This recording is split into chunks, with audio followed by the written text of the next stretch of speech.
After a couple of weeks in a row of relatively negative videos and the whole weaponization nostalgia thing, I decided it was time for something a little more positive, and what better way to do so than with an easily digestible and marketable top 10 video. We're going to be taking a look at some of the more unique looking games to have come on Kickstarter.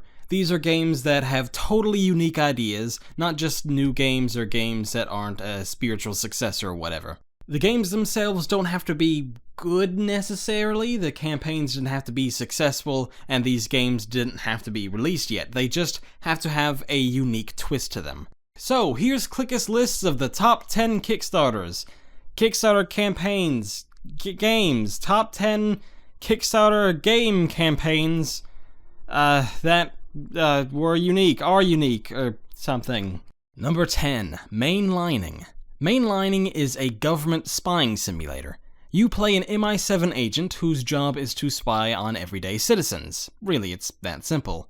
A law was passed in-game that actually closely models a real-life law that allows this kind of monitoring. You're tasked with tracking down terrorists, and you have to follow them around everywhere they go through their computers, phones, GPS, and Fitbits, and then monitor everyone they come into contact with just as closely. Then you get to view and scan all their documents, bank accounts, social security stuff, taxes, their email, the websites they frequent, that kind of thing.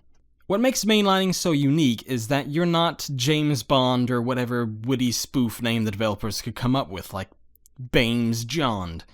Instead, you're a technician at a computer for the entire game, meaning the entire game takes place on a computer screen, not unlike Her Story. Not only will you have to watch your suspect, but you'll also have to take notes using the computer's notepad, answer emails from your boss and coworkers, check the criminal database, and go undercover in seedy chat rooms that probably won't end up in you getting arrested.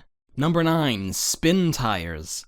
Spin Tires isn't my kind of game, but I can recognize a good thing when I see it, like Adam Sandler as the next James Bond, speaking of the British spy. It's a physics-based off-road simulator where you play a whole bunch of trucks, cars, and hot air balloons. Thing is, though, it's not simply a case of holding down the accelerate button and instantly driving through the woods. This is a total realistic simulation. On top of the car stuff that I don't understand, like stick shifting, wheel axling, and engine heating, you also have to worry about the environment. However, the real thing that sets this apart is the mud physics. Yeah, you don't hear that often, do you? The mud in this game is a huge selling point, acting like quicksand to anyone who comes near it. If you get stuck in the stuff, you will need either skill, luck, or a second vehicle to pull yourself out. Probably a bit of all three. The mud also looks absolutely gorgeous, realistically reacting to the tires and the other stuff that vehicles have. This isn't the kind of game a driving noob like myself can pop in and pwn some noobs, as the youths say. Number 8, Thomas Was Alone. On its surface, Thomas Was Alone looks like a fairly generic 2D platformer with exceptionally bad art. It's all just squares, man.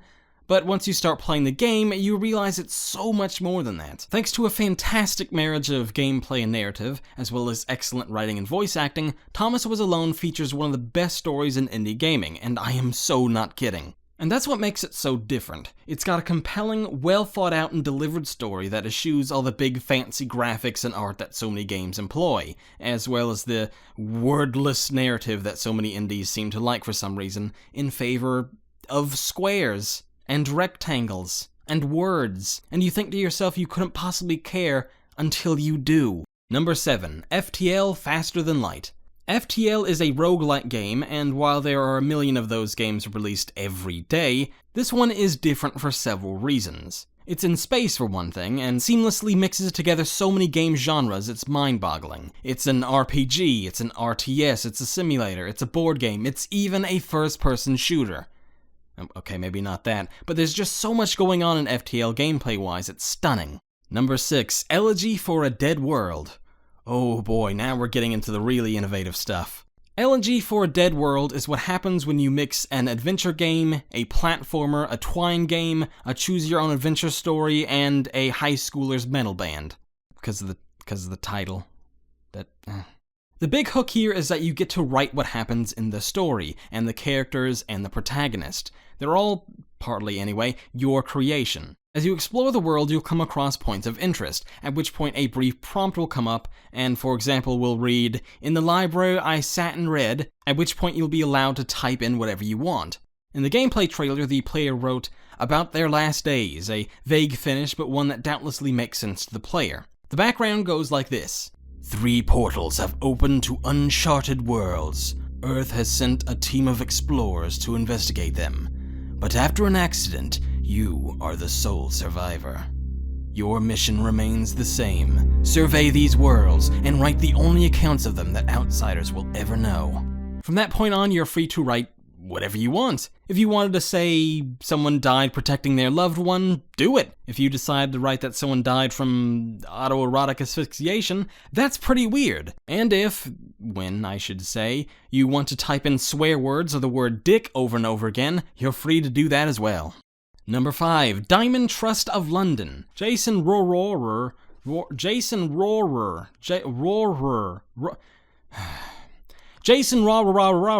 biggest and most commercial project was Diamond Trust of London, a DS game on Kickstarter back in 2012. It wasn't for the development of the game. That was already finished and Nintendo even approved of it. What the fundraising was actually for was simply printing cartridges. Yes, that's right, there were no digital downloads for the game. It was only on DS cartridges, which were in really short supply, despite raising $90,000. It's actually one of the rarer DS games out there, I understand, which is actually a real shame. Anyway, Diamond Trust of London is essentially a 2-player board game. It's turn-based, but if it's not your turn, you can still make some moves. The setup is that you're a diamond miner in Africa, and as you probably suspect, it's heavily implied that you run a blood diamond outfit. The goal, of course, is to make more money than the other player, but there's a lot to it, from bribing officials, to stealing lands, to secretly spying on the other player's information and what they're planning. The game basically encourages you to be an asshole to win, and there's a whole metagame narrative thing going on like you'd find in Roar's games, which I love. Number 4, the Ouya. Yes, the Ouya.